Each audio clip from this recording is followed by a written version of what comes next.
빛납니다. 함께 인사 나누도록 하죠. 그럼요. 예수를 믿는 성도들의 삶은 빛날 수밖에 없습니다. 우리가 웃는 웃음 한 번은 세상을 녹일 수 있는 가장 아름다운 힘이요, 우리가 전하고자 하는 복음의 메시지는 예수님의 사랑의 이야기, 그 이야기를 넘어 세상을 살리기를 원하시는 하나님의 의지입니다.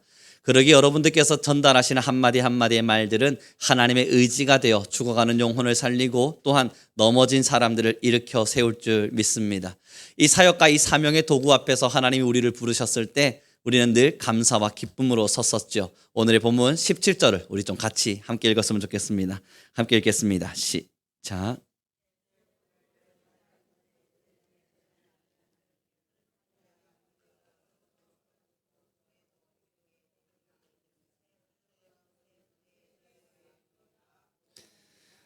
14절부터 17절까지 전달되는 이 메시지를 우리는 5주의 시간 동안 또 수요일마다 함께 나누게 될 텐데요.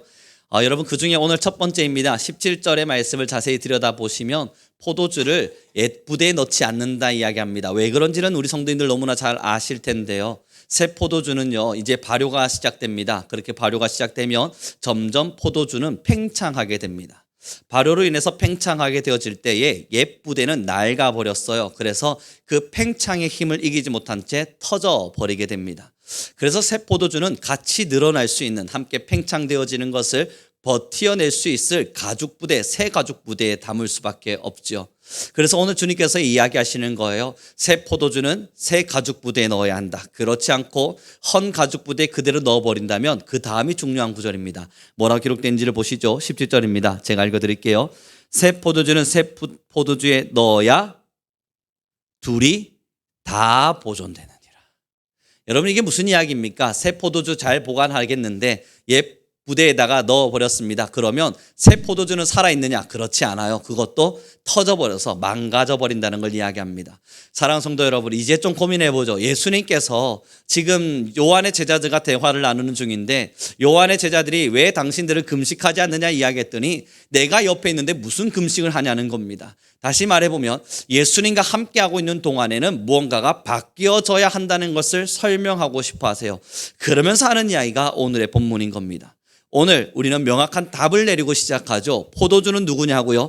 예수 그리스도가 부어주시는 은혜, 하나님의 십자가의 사랑, 하나님을 만난 뜨거운 가슴, 우리가 일반적으로 은혜라 말하게 되어지는 하나님과의 만남 속에 느껴지는 많은 것들, 그것이 새 포도주입니다. 그럼 여러분, 헌 부대가 뭔 줄 아십니까? 옛 습성, 옛 습관, 우리가 가지고 있는 말투, 언어, 바라보는 가치관, 우리가 옛날부터 사회적인 삶을 통해서, 사회를 통해서 구성되어진 수십 년간의 나의 형태와 삶의 형식, 그 모든 것이 옛 부대가 되어집니다. 여러분, 그럼 이게 뭘 말하겠어요? 정말로 예수님의 은혜를 받아들이려면 지금 내가 가지고 있는 옛 부대로는 불가능하다는 걸 말해요. 하나님의 진짜 은혜의 복음이 내 안에 들어와서 내 영혼에 채워지려면 이 은혜는 팽창의 힘이 있어서 우리를 변화시키고 우리를 바꾸려 하고, 하나님의 은혜는 점점점 상승해 가면서 하나님의 은혜는 팽창되는 것이 당연한 것인데, 만약 우리가 옛 부대에 그대로 그 은혜를 놔두게 되면 여러분, 둘 다 터져서 아무것도 못 쓰게 만든다는 이야기를 합니다. 이걸 좀 더 쉽게 이야기하면요, 이럴 때 있지요. 여러분, 예배드리고 은혜 받고, 야, 나 정말 하나님 만난 것 같아. 하나님이 내게 은혜를 부어주셨어. 하나님의 은혜가 얼마나 좋은지 몰라 하고 그 은혜를 마음속에 담아두었는데 며칠 지나지 않아서 내 마음에 은혜가 상실됐음을 깨달은 적 있으시죠? 어디 갔지? 내가 만난 예수님의 그 사랑, 며칠 전, 몇 주 전 예배하고 수련회하고 기도하고 찬양하면서 내게 놀랍도록 부어진 그 감격과 은혜 어디 갔지? 깜짝 놀랄 만큼 냉랭하게 식어버린 나의 가슴과 나의 영혼을 마주할 때가 있죠. 왜 그런 줄 아십니까? 옛 부대를 바꾸지 않았기 때문입니다. 옛 습관, 모습, 삶의 태도, 삶의 형식, 말하는 방식, 또한 내가 바라보는 눈빛, 어떤 것도 바꾸지 않은 채 은혜만 담아두다 보니까 그것이 생명력이 있는지라 팽창하다가 터져버리는 거예요. 그 터져버림 속에서 둘 다 온전하지 않습니다. 옛 습관을 그대로 가지고 있던 사람은요, 은혜가 사라졌음을 보면서 가슴 찢어합니다. 나는 왜 이럴까? 나라는 신앙인은 도대체 왜 이럴까? 나는 왜 이렇게 변하지 않는 걸까? 아니, 은혜를 맛보았는데도 왜 나는 변화가 일어나지 않지? 하나님, 내게도 좀 변화할 수 있을 만한 은혜를 부어주십시오. 외칩니다. 그러나 여러분, 오늘의 본문은요, 한 가지 숨겨둔 의미가 있어요. 옛 부대를 새 은혜를 어디에 넣는다고요? 새 부대에 넣는다고요. 그럼 지금 준비되어져 있는 것은 두 가지가 다 준비되어져 있어야 됩니다. 첫째, 새 포도주. 하나님의 은혜가 준비되어져 있어야 돼요. 이건 마르지 않는 셈입니다. 이건 준비하지 않으셔도 하나님께서 알아서 부어주십니다. 이건 마르지 않는 셈과 같아서 하나님은 필요를 따라 모든 자에게, 하나님의 사람들에게 은혜를 주십니다. 문제는 여기에요. 옛부대, 이 옛부대를 새 부대로 바꾸어야 한다고요. 이건 내가 하나님께 드려야 될 삶의 태도예요. 내가 이것을 먼저 바꾸어, 하나님 나 이제 바꿀 겁니다. 나 이제부터요 옛날처럼 욕하지 않을 거고요, 하나님 나 옛날처럼요 나쁜 거 보지 않을 겁니다. 내 말 한마디 한마디에 거짓말을 담지 않겠습니다. 내가 듣는 거 나쁜 말은 일절 듣지 않으면서 내 생활에 경건의 연습과 훈련을 이루어 가겠습니다. 그 경건의 훈련을 이루어가는 나에게 하나님이 새 은혜를 부어주실 때, 주여 이 은혜가 보존되게 하소서. 이 기도가 그제서야 통해지는 거예요. 여러분, 그러니 옛 부대를 버려야만 새 은혜가 보존될 수 있습니다. 옛 부대를 버려야만 예수 그리스도의 사랑이 여전히 나의 것이 될 수 있습니다. 한 주, 2주, 3주짜리 은혜, 여러분 그거 정말 간직하기를 원하세요? 하나님의 사랑, 그 은혜가 나를 변화시키고 팽창의 능력으로 나에게 점점 확장되어야만 하는데, 이상하리만큼 매일매일 식어가는 은혜. 그래서 예배 한두 번 빠지고 났더니 이제는 다 메말라버려서 고갈되어 버린 은혜, 살아있지도 않고 팽창되지도 않아서 내 은혜는 매일매일 쏟아지나 봐, 난 사라지나 봐, 내 은혜는 언제든지 없어지는 은혜인가 봐, 스스로 생각할 수 있는 밖에 없는 그 은혜. 자, 여러분, 이제부터요 우리 성민교회의 숙제입니다. 듣지 않아야 될 말은 듣지 않는 겁니다. 잘못된 말은 귀를 닫고, 경건하지 않는 말엔 귀를 내세우지 않는 겁니다. 누군가가 누군가를 험담하고, 때로는 세상과 세상이 비난하고, 누군가가 서로를 헐뜯고, 때로는 세상 안에서 못난 모습들이 서로 이야기 주어질 때 우리는 귀를 닫고 기도하는 겁니다. 난 새 부대가 될 거야. 어디에도 나는 이 귀를 내밀지 않고 오직 하나님의 말씀과 거룩하심과 겸손하심 앞에 내 귀를 열 것이야. 그 마음인 거예요. 그래서 여러분, 예전에 은혜를 처음 딱 누리게 되면 여러분 뭐 하세요? 여러분들의 젊은 시절 극동방송 드셨죠? 극동방송 탁 틀어놓고 24시간 극동방송을 막 돌리셨지 않습니까? 그게 왜 중요한 줄 아세요?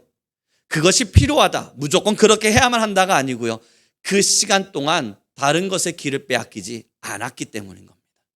다른 것에 귀를 빼앗기지 않았기에 나의 달라진 삶의 태도로 인해서 은혜가 유지될 수 있었던 겁니다. 두 번째는 여러분, 입을 아끼는 겁니다.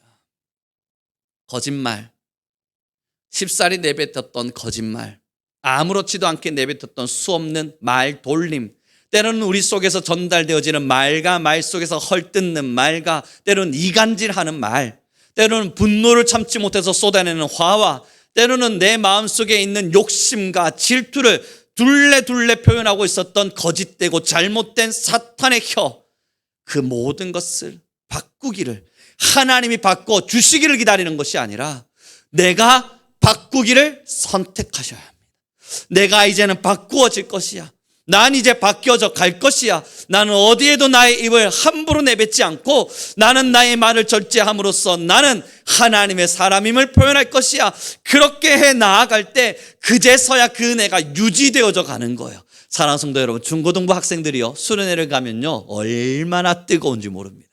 한 번쯤 그런 전체 집회라 하죠, 연합 집회 가보실 필요가 있어요. 그곳에 가면 기이한 현상들을 보게 됩니다. 그들의 기도와 그들의 눈물과 그들의 말씀을 향한 아멘의 소리와 그들이 변화되어져 가는 모습은 얼마나 감격스러운지 몰라요. 왜냐고요? 2박 3일 동안 목사님이 뭘 가르치시냐면 아멘해라, 아멘해라, 크게 따라 불러라, 아멘해라. 그러다 보니 아이들의 입이 열려요. 그뿐인가요? 2박 3일 동안 죽어라고 찬양만 해요. 안 하는 애들은 불러다가 앞에 세워놓고 크게 따라 부르라고 외쳐요. 교회마다 경쟁시켜가면서 더 크게를 외쳐요. 여러분, 그때마다 아이들이 은혜 앞에 풍덩풍덩 빠져가면서 눈물을 쏟기 시작해요. 기도 작게 하는 사람도 있으면 너 나와 외쳐가면서 크게 하라 외쳐요. 왠 줄 아세요? 바뀌어져 가는 태도인 거예요. 그 2박 3일 동안 바뀌어져 가고 있었던 나의 태도인 거예요. 찬양을 통해서 입을 열어보았고 욕하고 비난하고 헐뜯던 입술이 찬양에 24시간을 내밀었고, 내가 싸울 때나 목소리를 크게 불렀는데 이제 기도할 때도 목소리를 크게 낼 줄 알게 되니 그 태도 안에 은혜가 부어지는 거예요. 그 변화되어져 가는 태도 속에 은혜가 부어지는 거예요. 문제가 뭡니까? 현실로 돌아갔을 때 그 현실은 누군가가 이끌어주지 않는다고요. 기도하라고 이끄는 사람도 없고요. 찬양하지 않는다고 앞으로 나오라고 말하는 사람도 없고요. 말씀을 24시간 틀어놓고 이 말씀이 너희를 살린다 강조해주는 사람도 없어요.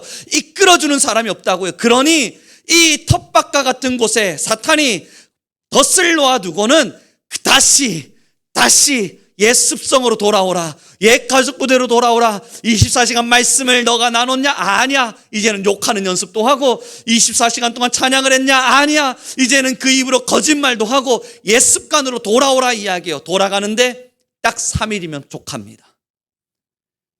그 3일 후 그들은 다시 은혜를 잊고 교회를 떠나고 기도를 하지 않고 찬양을 하지 않죠. 그들은 말합니다. 내가 다시 수련회를 가면 은혜를 받을 텐데. 맞아요. 다시 수련회를 오면 은혜를 받을 겁니다. 그러나 목회자들은 다시 말해줄 수 있죠. 그 은혜는 딱 3일짜리일 겁니다. 이끌어주지 않는다 하여, 아무도 보지 않는다 하여 자신의 일상을 사탄의 덫과 같이, 때로는 사탄의 밥과 같이 그대로 내버려둔 채 변화하지 않는다면요. 사랑하는 성도 여러분, 우리도 마찬가지예요. 아직까지 하나님의 은혜에 갈급함이 있으시죠? 만족하실 수 없잖아요. 이 정도 은혜에 여러분 정말 만족하시겠어요? 지금까지 우리가 마주한 하나님이 너무나도 놀랍고 귀하고 은혜로운 거, 그걸 부정하자는 이야기가 아닙니다. 그러나 여전히 목마릅니다. 우리는 여기에 만족할 수 없을 만큼 하나님의 사랑에 여전히 목마릅니다. 그런데 성숙하지 않고 성장하지 못하는 지금의 나를 보며 알게 되는 것이 있다면, 내가 변했던 삶의 모습도 있겠지만 더 변하지 않으면 또 다른 은혜는 없습니다. 예전에 변했던 모습이 있었기에 그만큼의 은혜가 내게 담겨졌습니다. 그러나 그 은혜는 생명력이 있어서 여전히 팽창하고 팽창되어져 갈 거예요. 이제 우리에게 필요한 건 세부대입니다. 다시 바꿔가는 내 삶의 모습이에요. 우리 옆 사람에게 이렇게 인사 나눴으면 좋겠습니다. 당신의 삶이 아름답게 빛이 납니다. 안 보여서 그런 겁니다.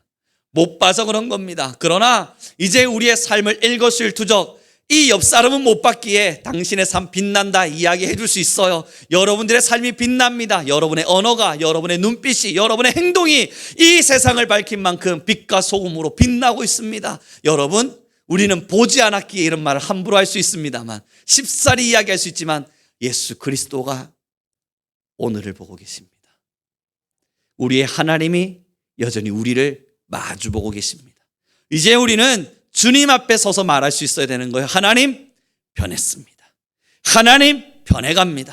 내가 새 가죽 부대가 되기 위하여 오늘도 나의 입을 절제했고, 나의 눈을 절제했고, 나의 귀를 절제했습니다. 오늘도 나는 주님의 새 가죽 부대가 되기 위하여 하나님 앞에 변화를 추구했고, 나는 여전히 하나님의 은혜를 갈망했습니다. 그때 주님 물으실 거예요. 왜 그러하였느냐? 그때마다 우리는 답할 수 있잖아요. 당신의 새 포도주가 필요합니다. 그 포도주를 담고 싶어서, 내 부대가 찢어지는 것이 싫어서 하루, 이틀, 3일짜리 은혜 겨우 그것 담으려고 하는 것이 아닌지라 주여, 내가 오늘도 부서지기를 선택했습니다. 오늘도 깨어지기를 선택했습니다.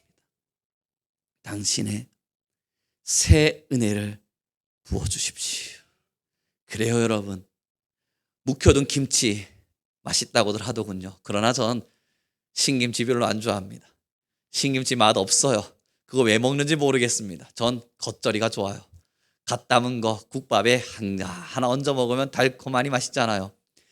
은혜도 여러분 묵혀둔 거 계속 장독에서 꺼내들면 여러분 냄새 납니다. 물론 신김치 좋아하시는 여러분들은 난 그런 묵혀두는다 말씀하시지만 그냥 제가 가질 수 있는 예입니다. 제가 느끼는 감정에서는 신김치보단 겉절이가 좋다고요. 이게 뭘 이야기하냐면요, 여러분 은혜는 묵혀두지 말자는 거예요. 그 묵혀둔 은혜 그거 하나하나 바라보면서 저걸로 내가 내년 겨울을 버텨야지, 그 내년도 내가 저걸로 버텨야지, 그 다음에 겨울도 저 김치로 버텨야지. 여러분 그러다가 못 먹고 죽어요. 은혜는 그때 끄집 올려야 돼요. 내 삶에 오늘의 살아있음을 증명하는 것이 하나님의 부어지는 은혜여야만 해요. 10년 전 담아둔 은혜, 여러분 그걸 마주하면서 내가 언젠간 저 은혜의 가치를 가지고 살아가게 될 거야. 여러분 그렇지 않습니다. 그 은혜는요 깨진 장독대인지라 사탄이 어느 순간 여러분의 장독대를 벌써 깨놨을 겁니다.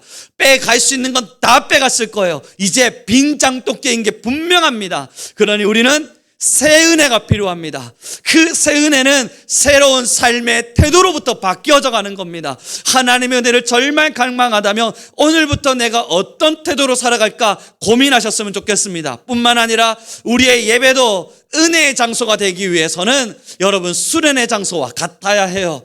여러분 한 분 한 분의 모든 모습이 나의 수십 년의 예배의 습관의 형태로 남아있으면 안 되고요, 수십 년의 예배의 습관을 넘어 새로운 예배의 형태로, 새로운 예배의 자세로, 새로운 예배를 향한 갈망으로 모든 것을 채워가셔야 해요. 그것이 오늘 본문인데요, 17절을 다시 한 번만 더 읽고 정리해 가기를 원합니다. 17절입니다. 함께 읽겠습니다. 시작.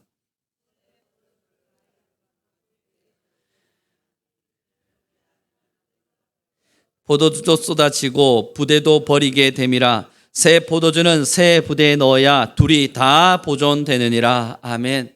하나님의 은혜를 누리고 계십니까? 매일매일 예배를 드리고요, 매주마다 찬양과 예배로 이렇게 예배의 시간을 채우고요, 하나님이 우리 성민교회와 한국교회에 대단한 복을 주셔서 우리는 수요 예배, 금요 예배, 나아가 주일 예배, 많은 예배들이 교회 안에는 있습니다. 여기는 은혜의 장소입니다. 은혜가 부어지는 시간입니다. 은혜를 받아드는 놀라운 경험이 일어날 수밖에 없는 그러한 현장입니다. 이 예배의 현장에서 여러분 이상하죠? 지금 함께 설교를 들을 때 마음속에 맞아 그러한 공감과 동감, 그리고 고개 끄덕임이 생겨나시죠? 그런데 문을 열고 나가면 언제 그랬냐는 듯 잊어버리실 때 있죠. 왠 줄 아세요? 옛 가죽 부대가 여전하기 때문입니다. 아무리 많은 예배가 있어도 예배가 사라지는 이유는, 아무리 많은 예배가 한국교회에 쏟아져도 내가 잘 변하지 않는 이유는 하나님의 능력이 부족한 것이 아니라 내가 새 가죽 부대를 준비하지 않아서입니다. 그 새 가죽 부대를 가지고 은혜를 받을 준비를 해야 이 자리가 은혜의 장소가 돼요. 이제 말씀을 정리해 가기를 원합니다. 사랑하는 성도 여러분, 똑같은 예배였는데요, 마음이 참담하게 내려앉거나 가슴이 찢어지듯이 고통스러워서 하나님이 아니면 더 이상 내가 살 방도가 없다 느껴졌던 어떠한 날이 있으실 겁니다. 그때 똑같은 예배였을 텐데요, 예배는 변함없이 똑같은 모습이었을 텐데요, 어쩌면 설교자는 그때보단 예전에 더 열심히였을 수도 있는데요, 이상하게 예배에서 앉아 말씀을 듣다 보면 하나님이 나를 위로하시는구나 느껴지고, 그 마음으로 앉아 주님 제발 좀 살려주셔야 합니다. 기도하다 보면 그 기도 속에 임재하시는 주님을 만날 때도 있고. 질문입니다. 환경 탓이었습니까? 아니면 내 부대의 문제였습니까? 오늘따라 기도가 열리고요, 오늘따라 말씀이 은혜가 되고요, 오늘따라 찬양이 뜨겁고요, 야 뭐지요? 여러분 다시 질문드려 봅니다. 무엇이 바뀌었었죠? 정말 설교자가 바뀌었나요? 아니면 찬양팀이 바뀌었습니까? 아니요. 그 자리에 있는 성도의 부대가 바뀐 겁니다. 그때의 은혜는 부어져요. 우리 하나님이요, 은혜를 인색하게 줄 리가 만무하잖아요. 하나님이 난 너희를 살리기를 원한다 말씀하시는데, 하나님께서 은혜를 수십 년에 한 번씩, 거의 죽어갈 때쯤 돼서 한 번씩 이렇게 인색하게 줄 리가 만무하잖아요. 우리 하나님께서 꽁꽁 싸매고 아껴두셨다가 죽어가기 직전에 그제서야 한 스푼 딱 떠다가 내가 70년 만에 너한테 한 번 준다, 생색내듯이 주시는, 그럴 리가 없지 않습니까? 우리 하나님은요, 이 은혜를 인색하게 주시는 분이 아니에요. 우리 하나님은요, 오늘도 은혜를 마음껏 쏟아붓기를 원하세요. 하나님의 은혜는 여전히 여러분을 향해 있어요. 그런데 그 은혜가 죽어가는 이유는 내 부대의 문제였단 말이에요. 사랑하는 성도 여러분, 오늘로부터 여전히 풍부하게, 때로는 풍요롭게 넘쳐나는 하나님의 은혜를 내 것으로 만들기를 원하십니까? 하나님 나 변화시켜 보세요. 싸우듯이 그렇게 앉아있는 문제가 아니라 이제 여러분의 삶에서부터, 우리의 삶의 말에서부터, 보는 것과 듣는 것과 말하는 것과, 그리고 이 예배 현장에서부터 나의 부대를 바꾸셔야 합니다. 이 부대가 바뀌어질 때 여러분, 여전히 여러분 앞에서 샘솟는 은혜가 늘 있었음을 우리는 보게 될 겁니다. 돌아가시는 길, 이 말씀을 꼭 기억하셔서 오늘부터 우리는 힘을 내어 내 부대를 바꾸어 가길 바랍니다. 기도하겠습니다.